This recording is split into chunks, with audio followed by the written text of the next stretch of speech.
everyone, and welcome to our new lesson today.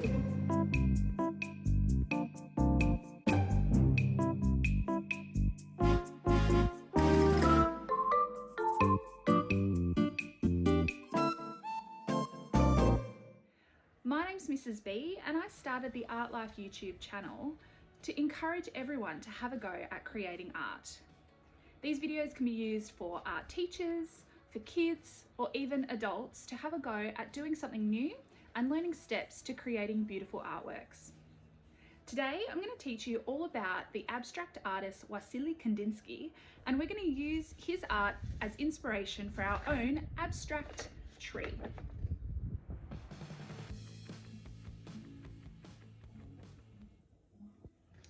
I've had a request from a viewer to show you how to create a Kandinsky style tree. So we're going to be creating this together today. So let's get set up and I'll show you how. For today's lesson, all you'll need is some paper. I'm going to work on A3 paper, but you can work smaller if you only have smaller paper. We'll need some watercolour paints as well as some pastels. However, if you don't have pastels, this can be substituted just for some colouring materials of some sort like textures or pencils, and you will need a glue stick as well. I have included a link to some materials in case you'd like to buy some online, so please check out the description for those. This is an example of an artwork by artist Wassily Kandinsky. Now, Kandinsky was known as the pioneer of abstract art. Abstract art just means that it's not really a picture of something realistic, like a vase or a tree. Kandinsky used shapes and lines in really interesting ways to create patterns and create artworks that were completely abstract. Now, this artwork is known as squares with concentric circles. So the concentric circles means that it's circles within circles within circles within circles. He used it as a colour study to have a look at how colours play with each other and how they work with each other. But this artwork is absolutely beautiful because it's simple in its design, but it uses shapes and colour in a really interesting way. As you can see in my example, I've had a go at creating circles within circles within circles within circles using different colours, and I've cut them out to create them as leaves for our tree. The first thing we need to do today for our Kandinsky tree lesson is paint the background. So you could choose to paint in realistic colours, which means you would use things like blues. However, today I'm going to mix it up a little bit because Kandinsky was an abstract artist, so I feel like we can probably do the same. So today I'm painting side to side. As you can see, it makes my painting a lot neater. I'm just going in the same direction back and forth. I'm going to do a background that has some stripes designed into it today. Still going back and forth and blending my colours while they're wet.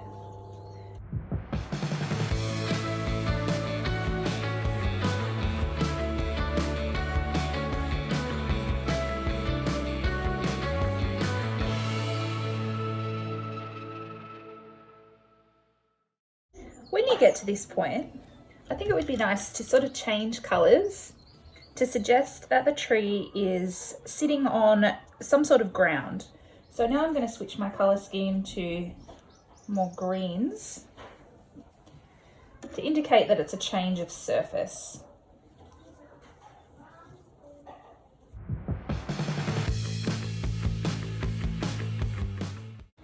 Notice here, my paint is very, very dry. That's because I didn't use enough water with my paint, which has made this streaky kind of texture here. If that happens to you, all it means is that you just need to get a little bit more water into your paint before painting. Can you see the difference there? Watercolours means you need to continue to use water to make the paints work correctly. There, I'm going to let that dry. That won't take too long at all.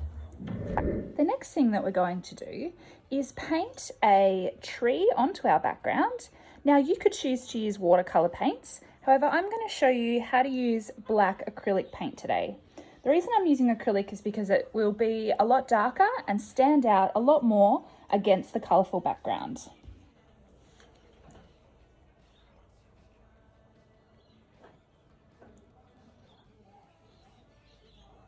Now when drawing this tree, it in no way needs to be a perfect tree. This task is meant to be abstract, so feel free to be abstract with it. I'm just going to start by doing a nice long trunk here. That can be a little bit thicker than the branches. At this point, you can choose to use straight lines coming out for your branches, or you can be a little bit more random with it and choose to make your lines a little bit more free. Remember, it is an abstract artwork. Kandinsky was abstract. He thought outside the box. And so feel free to do that with this task.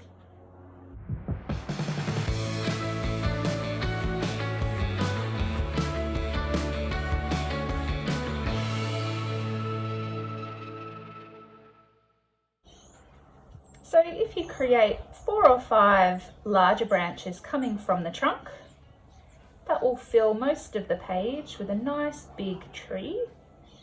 As you can see, I'm doing swirls for mine, but you might choose to do a bit of a different shape or a different line to make your artwork a bit different to mine. But do try to make your tree nice and big so that the space is spread out over your entire page. I'm going to do my last one there. What you can do now is just create some smaller branches.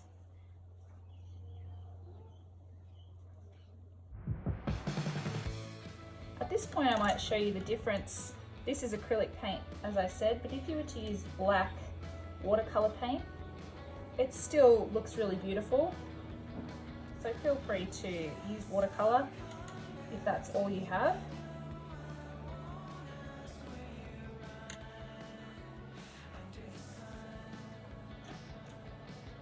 Down the bottom here, I'm just going to add some wobbly lines to suggest the roots of the tree going into the ground. But again, your work does not need to look exactly like mine. Creativity is using our own imagination. So feel free to use these steps, but it'd be great if you could adapt them into your own style. There, I'm happy with that. While this is drying, I'm going to create the circles, the concentric circles, that will act as leaves on our abstract tree. The first thing I'm going to do to create the leaves is tracing around something circular.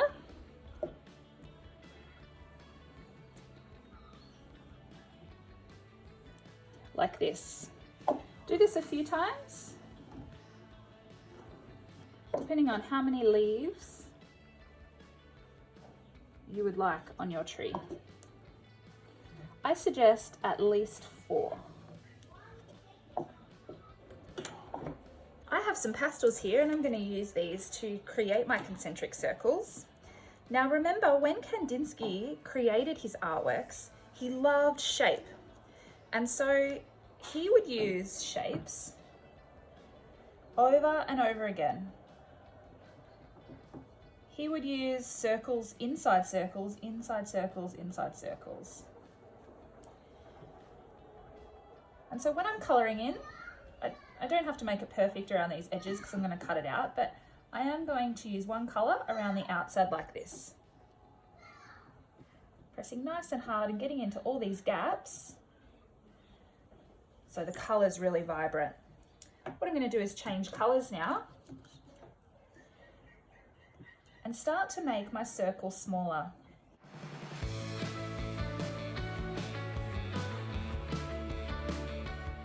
You can choose whatever colours you use, but the brighter the better. Please don't just leave it like that, where you can see the paper. The idea is to fill all of the white gaps, as I call them, in my classroom. And it means you're really taking your time, showing a lot of care and patience to finish your artwork off in the best possible way that you can.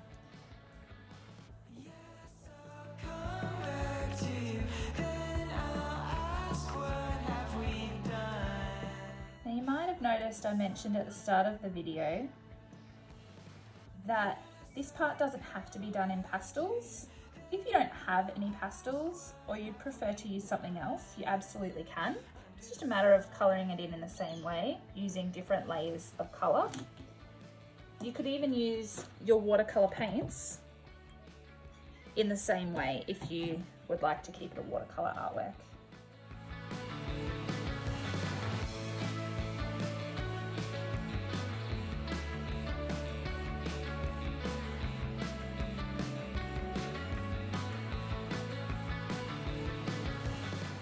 There, I've created 5 leaves for my Kandinsky tree.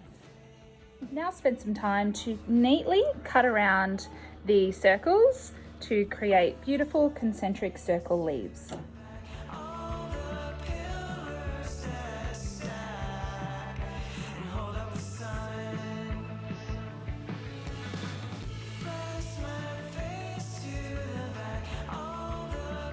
The last step is simply using a glue stick on the back of your circles, quite a bit, and popping them onto your tree to act as Kandinsky style leaves.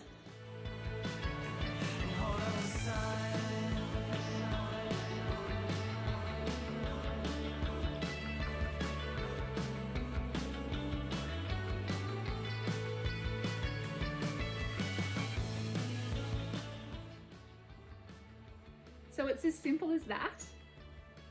I really hope that you have learnt a little bit about abstract art and Wassily Kandinsky, and also how to go at using shapes and colour to create your own abstract tree.